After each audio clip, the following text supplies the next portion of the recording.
BBA, BCA, BCom computer కోర్సులో 100% placement లభించే ఏకైక డిగ్రీ కాలేజ్ కూకట్పల్లిలోని ఐక్రియేట్ డిగ్రీ కాలేజ్ 8367215215.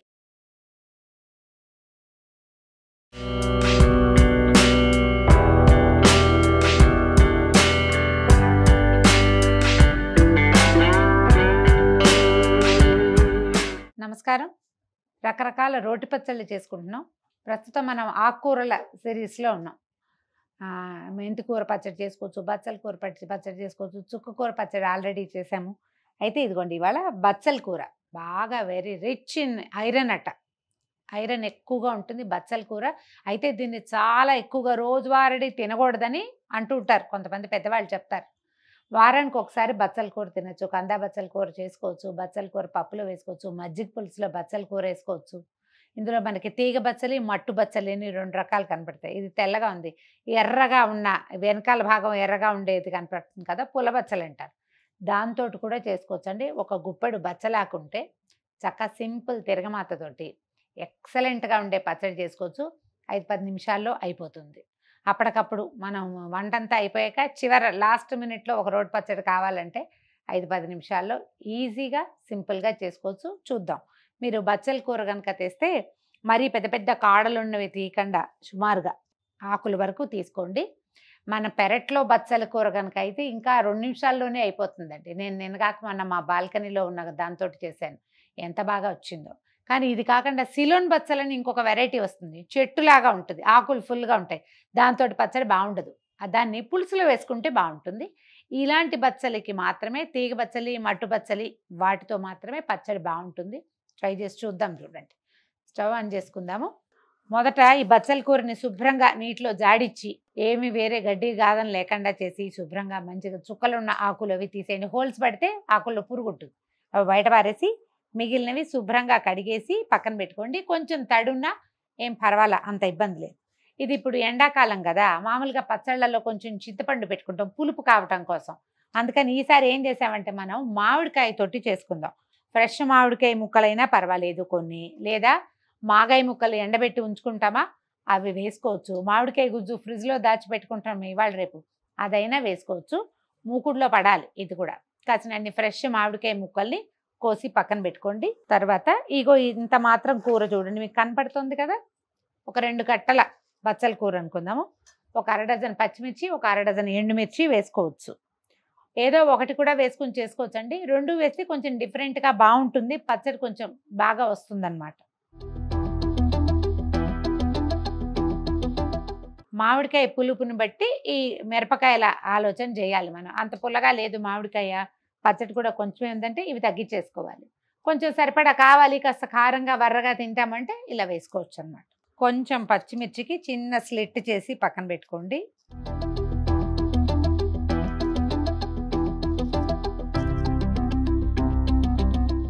మూకుడు వేడెక్కనిచ్చి 1 స్పూను నూనె వేద్దాము. ఇది తిరగమాతకే అన్నమాట.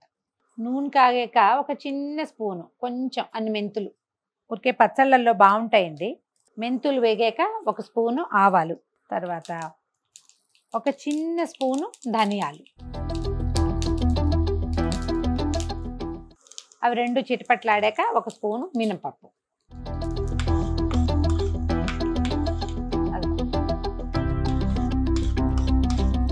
అవేమో కనపడి వస్తాయి వాటి దుంపదిగా.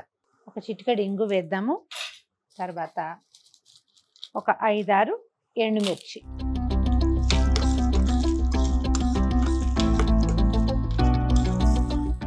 ఎండుమిర్చి వేగిన తర్వాత పచ్చిమిర్చి స్లిట్ చేసి పెట్టుకున్నాం కదా, 4-6 మీ ఓపిక వేసి కొంచెం వేగనిద్దాము.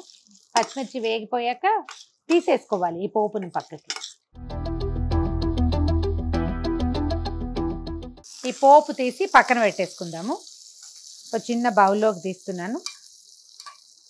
మళ్ళీ ఈ మూకుడులో ఇంకొక స్పూను, 2 స్పూన్లు దగ్గరగా నూనె వేద్దాము. మనకు ఆకుకూర కొంచెం ఇందులో మగ్గాలి. ఇంకా పైన తాలింపులు నేను వేయనండి, అవన్నీ మీ చాయిస్, కావాలంటే వేసుకోవచ్చు, కానీ అంత అవసరం ఉండదని అనిపిస్తుంది. దీంట్లో మనం కొద్దిగా కట్ చేసి పెట్టుకున్నాం కదా మామిడికాయ ముక్కలు వేసేద్దాం. మీరు ఇంకా కొంచెం సన్నగా పలచగా తరుక్కున్నా లేదా కూరేసినా కూడా ఓకే. కొంచెం పసుపు వేద్దాము.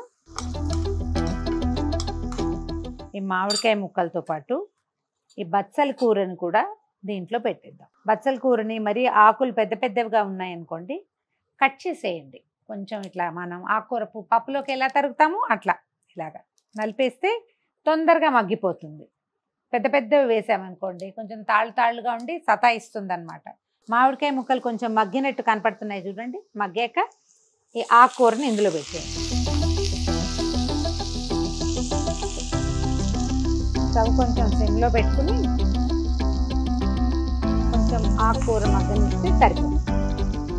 మనం గోంగూర, చుక్కకూర అవి ఎలా చేస్తాము సేమ్ ఇది కూడా అంతే. కాస్త అటు ఇటు కదిపితే మగ్గుతుంది. కొంచెం ఈ బచ్చల కూరకి నీరు ఎక్కువ ఉంటుందండి, ఉప్పు ముందు వేయబోకండి.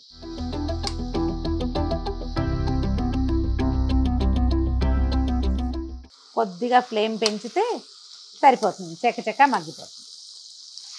ఆకుకూర దగ్గరగా మగ్గిపోయింది చూడండి. మనం ఇంచుమించుగా వేసిన నూనె మెరుస్తోంది దీని మీద. కొద్దిగా సిమ్లో ఉంచి 2 నిమిషాలు కాడలు ఏమైనా అలాగే ఉండిపోయినాయేమో చూసి ఆపేసేయండి. చాలు, స్టవ్ ఆపేద్దాము. ముక్కలు మగ్గినాయి, ఆకుకూర మగ్గిపోయింది. ఈ నీరు ఎగిరిపోయేదాకా ఉంచితే పచ్చడి బాగుంటుంది, వాటరీగా ఉండదు. తర్వాత ఇంకో 2 పూటలు నిల్వ ఉంటుంది. ఎండాకాలం ఏ పచ్చడైనా రేపొద్దుటికి మాత్రం ఉండదండి. ఇది ఆ రోజుకి ఆ రోజే, పొద్దున సాయంత్రం అంతే పచ్చడి. మనం కొంచెమే చేసుకుంటున్నాం కదా. ఇది చల్లారే లోపల మనం ఇందాకటి పోపుని మెత్తగా నున్నగా నూరేసుకుందాము. నేను నున్నగా అంటున్నానండి, చాలామంది నున్నగా అనకూడదని చెప్పారు నాకు. ఏంటండి భాష, మన ఇష్టం కాదా? మన ఇష్టమే కదా, బ్రహ్మాండంగా అనొచ్చు. నేను నున్నగానే అంటాను, నున్నగానే నూరుతాను కూడా. కానీ మన ఊళ్ళల్లో కొన్ని భాష పద్ధతులు ఉంటాయి, వాటిని అలా అనకూడదు అంటే ఎలా చెప్పండి?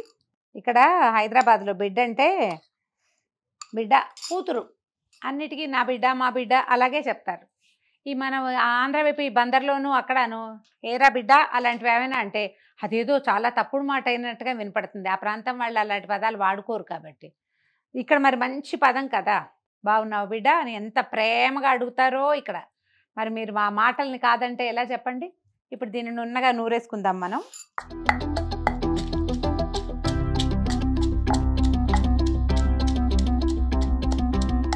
పచ్చడికి సరిపడా ఉప్పు వేసి ఈ తాలింపుని కొంచెం బాగా సాఫ్ట్గా నున్నగా అయ్యేలాగా నూరేద్దాము.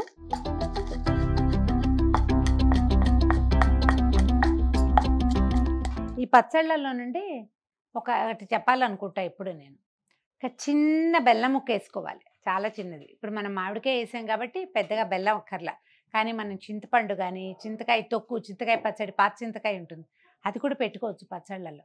వాటికి ఒక చిన్న బెల్లం ముక్క కనుక వేస్తే తీపి వేసామని తెలీదు, పచ్చడికి మంచి కమ్మతనం వస్తుంది. స్వీట్గా చేసుకోమని కాదు నా ఉద్దేశం, ఇంతదే ఒక బుజ్జి ముక్క బెల్లం ముక్క వేస్తే ఎక్సలెంట్గా ఉంటుంది. మరి పంచదార వేయకూడదు, బెల్లమే బాగుంటుంది.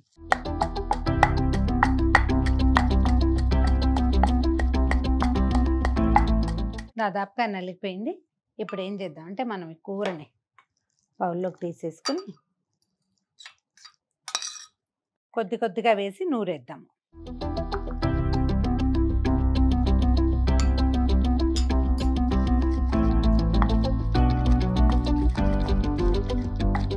మామిడికాయ ముక్కలు కొంచెం పెద్దవైతే కాస్త గట్టిగా చితకొట్టేయండి, చిన్నవైతే కలిసిపోతాయి అవి. రుబ్బు రోలు ఉంటుంది కదా, దాంతో కూడా ఈ పచ్చళ్ళు చాలా బాగా వస్తాయి. ఈ దంచేదానికంటే ఇట్లా మనం రుబ్బుతాం, చక్కగా మెదిగిపోయి మొత్తం పేస్ట్లా వస్తుంది, ఎక్సలెంట్గా ఉంటుంది టేస్ట్. బచ్చల కూర చిన్న జిగురు ఉంటుంది, దానివల్ల కొంచెం జారుతుంది అనమాట. ఇది నలగడానికి మామిడికాయ ముక్కలు టైం పడతాయి. రుబ్బేదైతే ఇంకా ఈజీగా అవుతుంది. ఇది కూడా ఓకే, బాగానే ఉంది. పచ్చడి తీసేద్దాము. ఉప్పు కారం సరిపోయిందో లేదో చూడండి. మన ఇంట్లో ఎవరైనా ఇంకోళ్ళు ఉంటే చక్కగా వాళ్ళ చేతిలో కొంచెం పచ్చడి పెట్టి వాళ్ళ నాలుగుతో రుచి చూసి బాగుంది, ఉప్పు సరిపోయింది, చాలేదంటే ఇప్పుడే ఒకసారి అవసరమైతే ఉప్పు వేసుకుని కలిపేసుకోవచ్చు. పిల్లలకి రుచి చూడడం నేర్పించండి,